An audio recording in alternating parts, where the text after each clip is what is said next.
ఏ మీడియేటర్కైనా కొన్ని కామన్ లక్షణాలు ఉండాలి. మనం బయాస్డ్గా ఉండకూడదు, సామాజిక స్పృహతో ఉండాలి, మనకి హై ఇంటిగ్రిటీ ఉండాలి.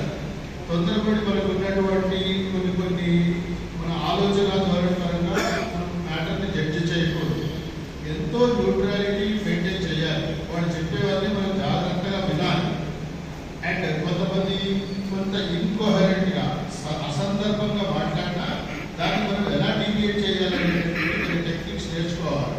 సో ఆ న్యూట్రాలిటీ, ఆ కాన్ఫిడెన్షియాలిటీ ఇవన్నిటినీ మెయింటైన్ చేస్తుంటే కమ్యూనిటీ మీడియేటర్స్ అయినా, కోర్ట్ ఎలక్షన్ మీడియేటర్స్ నార్మల్గా ఏ డిగ్రీ ఆఫ్ కౌన్సిలింగ్ చేసినా, అంటే కౌన్సిలింగ్లో కూడా మనకి నచ్చ చెప్పేటట్టుగా చేయాలి.